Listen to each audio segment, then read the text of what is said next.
Guys ಹೆಂಗೆ photo ತಕ್ಕಂತವಳೆ ready ಆಗಿಬಿಟ್ಟು just ಇವಾಗ. ಹಾಂ ತಗೋ ತಗೋ ಗೈಸ್, ಜಸ್ಟ್ ಇವಾಗ ಸ್ನಾನ ಆಯಿತು. ನಾವು ಹಬ್ಬ ಮುಗಿಸ್ಕೊಂಡು ಇಲ್ಲಿಗೆ ಬಂದಿದ್ದೀವಿ. ಮಧ್ಯಾಹ್ನ ಊಟಕ್ಕೆ ಹೋಗಬೇಕು.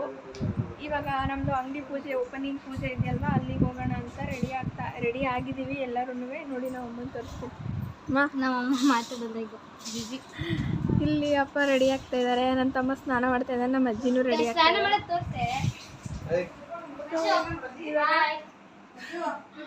ರೆಡಿ ಎಲ್ಲ ಆಗಾಯ್ತು. ಇವಾಗ ನನ್ನ ತಮ್ಮನ ಸ್ನಾನ ಆದರೆ ಎಲ್ಲರೂ ಇವಾಗ ಅಂಗಡಿ ಹತ್ರ ಹೊರಡ್ತೀವಿ. ಅಂಗಡಿ ಹತ್ರ ಹೋಗ್ಬಿಟ್ಟು ಬ್ಲಾಗ್ನ ಕಂಟಿನ್ಯೂ ಮಾಡ್ತೀನಿ, ಹೇಗಿರುತ್ತೆ ಏನು ಅನ್ನೋದು. ಇದು ದೇವ್ರ ಫೋಟೋ, ಇದು ಬುಕ್ಸು. ಕಾರಿಗೆ ಇಡೋಣ ಅಂತ ಹೋಗ್ತಾ ಇದ್ದೀನಿ. ಇವಾಗ ಹೊರಡಬೇಕು ಮನೆಯಿಂದ ಅಂಗಡಿ ಹತ್ರಕ್ಕೆ.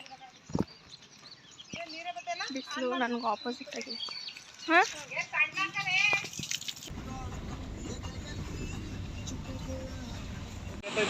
ವರ್ಷಿ ಹಾಯ್ ಮಾಡು.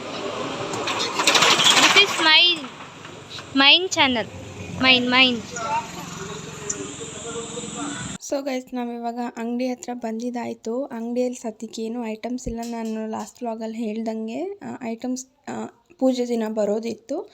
ಸೊ ಹಾಗಾಗಿ ಐಟಮ್ಸ್ ಏನು ಜೋಡಿಸಿರಲಿಲ್ಲ ಅಂಗಡಿ ಒಳಗೆ. ನಾವು ಲಾಸ್ಟ್ ವ್ಲಾಗಲ್ಲಿ ನೋಡ್ದಂಗೆ ಸಾಯಂಕಾಲನೇ ಸ್ವಲ್ಪ ಕಸ ಗುಡಿಸಿ ಎಲ್ಲ ಒರೆಸ್ಬಿಟ್ಟು ಹೋಗಿದ್ವಿ.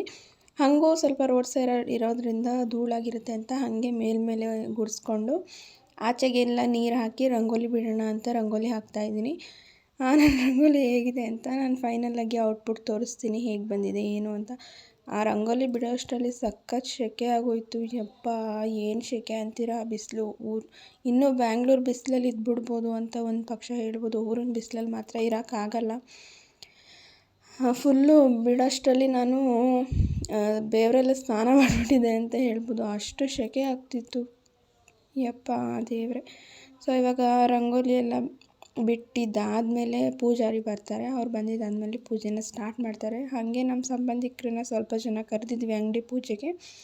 ಅವರು ಎಲ್ಲ ಬಂದಿದ್ದರು. ನಮ್ಮಪ್ಪ ಫ್ರೆಂಡ್ಸು, ತಾತ ಫ್ರೆಂಡ್ಸು, ಆಮೇಲೆ ಅದೇ ನಮ್ಮ ಫ್ಯಾಮಿಲಿ ರಿಲೇಟಿವ್ಸು ಎಲ್ಲ ಬಂದಿದ್ದರು. ಸೊ ಪೂಜೆ ಎಲ್ಲ ಮಾಡೋಣ ಅಂತ ಇವಾಗ ರೆಡಿ ಮಾಡ್ಕೊತಾ ಇದ್ದೀವಿ. ಅಮ್ಮ ಇಲ್ಲಿ ದೇವ್ರ ಸ್ಟ್ಯಾಂಡಿಗೆ ಫೋಟೋ ಇಡೋದಕ್ಕೆ ಫೋಟೋಗೆಲ್ಲ ಹೂವು ಹಾಕಿ ಅದು ಗೆಜ್ಜೆ ವಸ್ತ್ರ ಎಲ್ಲ ಕಟ್ಟಿ ಫೋಟೋ ರೆಡಿ ಮಾಡ್ತಾಯಿದ್ದಾರೆ. ಎಲ್ಲ ಕಡೆ ಹೂವು ಹಾಕಬೇಕಲ್ವ. ಸೊ ಪೂಜೆ ಅಂತ ಹೇಳಿ ಅಲ್ಲಿ ನಮ್ಮ ಅಜ್ಜಿ, ನಮ್ಮ ತಾತ, ನನ್ನ ತಮ್ಮ, ನಮ್ಮ ತಂಗಿ ಎಲ್ಲ ಓಡಾಡ್ತಾ ಇದ್ದಾರೆ. ಇಲ್ಲಿ ಆಚೆ ನಮ್ಮ ತಾತ ಕೂತಿದ್ದಾರೆ. ನಮ್ಮ ರೈಲ್ವೆ ಸ್ಟೇಷನ್ ಇಲ್ಲೇ ಹತ್ತಿರ ಅಲ್ವ ಮಂಡ್ಯದಲ್ಲಿರೋದು. ಸೊ ನಮ್ಮ ಅಂಗಡಿ ಎದುರುಗಡೆನೇ ರೈಲ್ವೆ ಟ್ರ್ಯಾಕ್ ಇದೆ. ಹಾಗಾಗಿ ಟ್ರೈನ್ ಹೋಗೋದೆಲ್ಲ ಕಾಣಿಸುತ್ತೆ. ತುಂಬ ಚೆನ್ನಾಗಿದೆ ವ್ಯೂ ಮಾತ್ರ. ಸೊ ಇಲ್ಲಿ ನಮ್ಮ ಭಾವ ಬಂದಿದ್ದರು. ನಮ್ಮ ಭಾವ ಅಂದರೆ ನಾನು ಲಾಸ್ಟ್ ಬ್ಲಾಗಲ್ಲಿ ತೋರಿಸ್ದೆ ನೋಡಿ, ನಮ್ಮ ಅಕ್ಕ ಗುಂಡ. ಇವನ ಹೆಸರು ಯೋಷಿತ್ ಅಂತ. ಹಾಯ್ ಯೋಷಿತ್.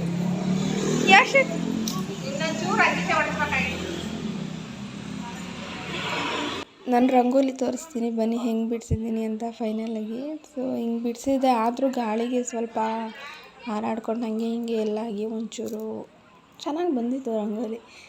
ಹೇಗಿದೆ ಅಂತ ನೀವೇ ಕಾಮೆಂಟ್ ಮಾಡಿ ತಿಳಿಸಿ. ಸೊ ಇವಾಗ ರಂಗೋಲಿ ಎಲ್ಲ ಹಾಕಿದ್ದಾಯಿತು. ಫೈನಲಾಗಿ ಹೇಳಿದೆ ಅಲ್ವಾ, ಅಮ್ಮ ಅಲ್ಲಿ ರೆಡಿ ಮಾಡ್ತಾಯಿದ್ದಾರೆ, ಅಪ್ಪನೂ ಕೂಡ ಅಲ್ಲಿ ಸೇರ್ಕೊಂಡು ರೆಡಿ ಮಾಡ್ತಾಯಿದ್ದಾರೆ. ಎಲ್ಲನೂ ಹೂವು ಹಾಕಿ ಮಾವಿನ ಸೊಪ್ಪೆಲ್ಲ ಆಚೆ ಹಾಕೋಣ ಅಂತ. ಸೊ ನಮ್ಮ ಗುಂಡ ನೋಡಿ ಹೆಂಗೆ ಆಟ ಆಡ್ತಾ ಇದ್ದಾರೆ. ಗುಡ್ ಬಾಯ್ ಪಾಪ, ಬಾಯ್ಲಿ ಅಲ್ಲಿ ವಾಟರ್ ಇರೋದು.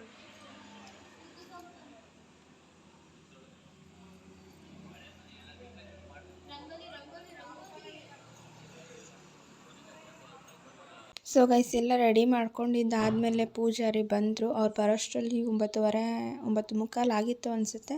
ಸೊ ಬಂದಮೇಲೆ ಪೂಜೆನ ಸ್ಟಾರ್ಟ್ ಮಾಡಿಕೊಂಡ್ರು. ನಾವು ಪೂಜೆಗೆ ನಮ್ಮ ಅಜ್ಜಿ ತಾತನೇ ನಿಲ್ಲಿಸಿದ್ವಿ. ನಾವು ಅಪ್ಪ ಅಮ್ಮ ಏನು ನಿಂತ್ಕೊಳ್ಳೋಕೆ ಹೋಗಲಿಲ್ಲ. ಯಾಕೆಂದರೆ ಇವಾಗ ನಮ್ಮ ಮನೇಲಿ ಹಿರಿಯರು ಅಂತ ಅವರೇ ಅಲ್ವಾ ಇರೋದು. ಸೊ ಹಾಗಾಗಿ ಅವರೇ ಪೂಜೆ ಮಾಡಲಿ, ಒಳ್ಳೆಯದಾಗುತ್ತೆ ಅಂತ ಹೇಳಿ ಅವ್ರನ್ನೇ ನಿಲ್ಲಿಸಿದ್ವಿ. ಸೊ ಪೂಜೆ ಎಲ್ಲ ಮಾಡ್ತಾಯಿದ್ದಾರೆ ಇವಾಗ.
ಇವಾಗ ಎಲ್ಲರಿಗೂ ಆರತಿ ಕೊಟ್ಬಿಟ್ಟು ಸ್ವೀಟ್ ಕೊಡೋಣ ಅಂತ ಬಂದಿದ್ದೀನಿ. ಏನಿಲ್ಲ, ಸ್ವೀಟ್ ಜಾಂಗೀರಿ ತರಿಸಿದ್ವಿ. ಎಲ್ಲರಿಗೂ ಪ್ಲೇಟಲ್ಲಿ ಒಂದು ಜಾಂಗೀರಿ ಬಾಳೆಹಣ್ಣು ಕೊಡ್ತಾಯಿದ್ದೀವಿ. ಸೊ ಎಲ್ಲರಿಗೂ ಇದನ್ನು ಕೊಟ್ಬಿಟ್ಟು ತಿಂದ್ಬಿಟ್ಟು ಎಲ್ಲ ಆದಮೇಲೆ ನಾವು ಹಬ್ಬಕ್ಕೆ ಊಟಕ್ಕೆ ಹೋಗಿಲ್ಲ ಅಲ್ವ, ಇನ್ನೂ ಊಟಕ್ಕೆ ಹೋಗಬೇಕು. ಹಂಗೆ ಊಟಕ್ಕೆ ಹೋಗಬೇಕು ಅಂತ ಹೇಳಿ ನಾವು ಬೇಗ ಮನೆಗೆ ಬಂದುಬಿಟ್ಟು ನಮ್ಮೂರಲ್ಲೂ ಕೂಡ ಮಾರಮ್ಮನ ದೇವಿಗೆ ಪೂಜೆ ಮಾಡ್ತಾಯಿದ್ರು. ಆವತ್ತೇನೆ ತಂಬಿಟ್ಟು ಆರತಿ ಎಲ್ಲ ಮಾಡಿ. ಸೊ ಹಾಗಾಗಿ ನಾವು ಮಾಡಬೇಕಾಗಾಯ್ತು. ಬೇಗ ಇದನ್ನೆಲ್ಲ ಮುಗಿಸ್ಬಿಟ್ಟು ಅಲ್ಲಿಗೆ ಹೋಗೋಣ ಅಂಥೇಳಿ ನಾವು ಮನೆಗೆ ಬಂದು ಆರತಿ ಎಲ್ಲ ರೆಡಿ ಮಾಡಿಕೊಂಡು ಪೊಂಗಲ್ಲು ಮತ್ತು ಬೆಲ್ಲದನ್ನ ಎಲ್ಲ ಮಾಡಿಕೊಂಡು ದೇವಸ್ಥಾನದ ಹತ್ರ ಹೋಗ್ತಾಯಿದ್ದೀವಿ. ಆ ಬಿಸಿಲಲ್ಲಿ ಆ ಸೆಕೆಯಲ್ಲಿ ಆ ರಶಲ್ಲಿ ಯಪ್ಪ ಹೆಂಗೆ ಪೂಜೆ ಮಾಡಿಸಿದಾರೋ ನಮ್ಮಮ್ಮ, ನನಗಂತೂ ಗೊತ್ತಿಲ್ಲ. ನಾನು ಬರೀ ಆ ಪೊಂಗಲ್ ಬೆಲ್ಲದನ್ನ ಒತ್ಕೊಂಡು ಬಂದುಬಿಟ್ಟು ಅಲ್ಲಿ ದೇವ್ರಿಗೆ ಹಾಕ್ಬಿಟ್ಟು ವಾಪಸ್ ತೊಗೊಂಡೋಗಿ ಹೊರಟೋದ್ವಿ. ನಂದು ಅಷ್ಟೇ ಕೆಲಸ ಇತ್ತು. ನಮ್ಮಮ್ಮ ತಂಬಿಟ್ಟು ಆರತಿ ಹಿಡಿದಿದ್ರು ಅಲ್ವ, ಅವರು ಒಳಗೆ ಹೋಗಿ ದೇವ್ರ ಹತ್ರ ಪೂಜೆ ಮಾಡಿಸ್ಕೊಂಡು ಬರಬೇಕಾಗಿತ್ತು. ಸೊ ಹಾಗಾಗಿ ನಮ್ಮಮ್ಮ ದೇವಸ್ಥಾನದೊಳಗೆ ಹೋದರು. ನಾವು ಆಚೆನೇ ಎಲ್ಲ ಮುಗಿಸ್ಕೊಂಡು ಅಲ್ಲೇ ದೇವ್ರಿಗೆ ಕೈಯೆಲ್ಲ ಮುಕ್ಕೊಂಡು ನಾವು ಅಲ್ಲೇ ವೆಯ್ಟ್ ಮಾಡ್ತಾಯಿದ್ವಿ ಅಮ್ಮ ಬರೋವರೆಗೂ. ಅಮ್ಮ ಬಂದಮೇಲೆ ಮನೆಗೆ ಹೋಗಿಬಿಟ್ಟು ಎಲ್ಲ ಎತ್ತಿ ಇಟ್ಬಿಟ್ಟು ನಾವು ನಮ್ಮ ಅಜ್ಜಿ ಊರಿಗೆ ಹೋದ್ವಿ ಹಬ್ಬಕ್ಕೆ ಊಟ ಮಾಡೋಕ್ಕೆ ಅಂಥೇಳಿ. ನಮ್ಮಮ್ಮ ನೋಡಿ ಅಲ್ಲಿಂದನೇ ಹಾಯ್ ಹೇಳ್ತಾ ಇದ್ದಾರೆ. ಇಲ್ಲಿ ನನ್ನ ತಮ್ಮ ಆಚೆಯಿಂದ ಕಷ್ಟಪಟ್ಟು ಆ ಜನದ ಮಧ್ಯದಲ್ಲಿ ಹೋಗಿ ಆಚೆ ಇದ್ದಿದ್ದ ಕಿಟಕಿಯಿಂದ ವೀಡಿಯೋ ಮಾಡಿದ್ದಾನೆ. ನಮ್ಮಮ್ಮ ಆ ವಿಡಿಯೋ ನೋಡಿ ಹಾಯ್ ಹೇಳ್ತಾಯಿದ್ರು. ಸೊ ಪೂಜೆ ಮಾಡ್ತಾಯಿದ್ದಾರೆ. ಇದು ಬಂದು ಆಚೆ ಇಟ್ಟಿರೋ ದೇವರು. ಒಳಗಡೆ ಗರ್ಭಗುಡಿ ಒಳಗೆ ದೇವರಿದೆ, ಅಲ್ಲಿ ಕಾಣಿಸ್ತಾ ಇರ್ಬೋದು ನಿಮಗೆ. ಆಚೆ ಇಲ್ಲಿ ಪೂಜೆ ಮಾಡಿಬಿಟ್ಟು ಅಲ್ಲಿ ದೇವ್ರ ಹತ್ರ ಹೋಗಿ ಆರತಿ ತಗೊಂಡು ಬರೋದು ಅಷ್ಟೇ. ಸೊ ಇವಾಗ ಇಲ್ಲಿ ಪೂಜೆ ಎಲ್ಲ ಮುಗಿಸ್ಕೊಂಡು ನಾವು ನಮ್ಮ ಅಜ್ಜಿ ಊರಿಗೆ ಊಟ ಮಾಡೋಣ ಅಂತ ಹೋದ್ವಿ. ಹಬ್ಬದ ಊಟ ಅಲ್ವಾ. ಸೊ ಏನೇನು ಅಡುಗೆ ಮಾಡಿದ್ದಾರೆ ಅಂತ ನಾನು ಕ್ವಿಕ್ಕಾಗಿ ತೋರಿಸ್ಕೊಂಬರ್ತೀನಿ ಬನ್ನಿ. ಇಲ್ಲಿ ನೋಡಿ ನಮ್ಮಮ್ಮ ಕಬಾಬ್ ಬೇಯಿಸ್ತಾ ಇದ್ದಾರೆ. ನೆಕ್ಸ್ಟ್ ಬಂದು ಇಲ್ಲಿ ಹಾಲು ಖೀರ್ ಮಾಡಿದ್ದಾರೆ, ಸ್ವೀಟು ಹಾಲು ಖೀರು. ನೆಕ್ಸ್ಟ್ ಇಲ್ಲಿ ಮಟನ್ ಸಾಂಬಾರು ಮಾಡಿದ್ದಾರೆ. ನೆಕ್ಸ್ಟು ಇಲ್ಲಿ ಬೋಟಿ ಗೊಜ್ಜಿದೆ. ನೆಕ್ಸ್ಟು ಇಲ್ಲಿ ಮೊಟ್ಟೆ ಇದೆ. ಆಮೇಲೆ ವೈಟ್ ರೈಸ್ ಇದೆ, ಚಿಕನ್ ಚಾಪ್ಸ್ ಇದೆ. ಇಲ್ಲಿ ನಮ್ಮ ಅಕ್ಕ ಇದ್ದಾಳೆ, ಅಲ್ಲಿ ನಮ್ಮ ಅಜ್ಜಿ ಇದ್ದಾರೆ. ನೆಕ್ಸ್ಟು ಇಲ್ಲಿ ಚಿಕನ್ ಚಾಪ್ಸು, ಮುದ್ದೆ. ಇಷ್ಟೇ ಗೈಸ್, ಇಷ್ಟೇ ಅನಿಸುತ್ತೆ ಅಡುಗೆ. ಇಲ್ಲಿ ನನ್ನ ತಂಗಿ ಬಂದಳು.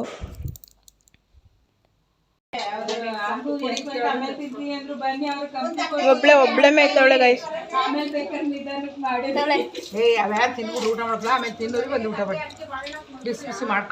ನೆಕ್ಸ್ಟು ಎಲ್ಲ ಒಂದು 4 ಜನ ನೆಂಟ್ರದ್ದು ಊಟ ಆದಮೇಲೆ ನಾವು ಊಟಕ್ಕೆ ಕೂತಿದ್ದೀವಿ.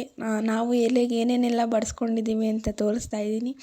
ಮೊಟ್ಟೆ ಇದೆ, ಕಬಾಬ್ ಇದೆ, ಸೌತೆಕಾಯಿ, ಈರುಳ್ಳಿ, ಬಾಳೆಹಣ್ಣು, ಖೀರು, ಚಿಕನ್ ಚಾಪ್ಸು.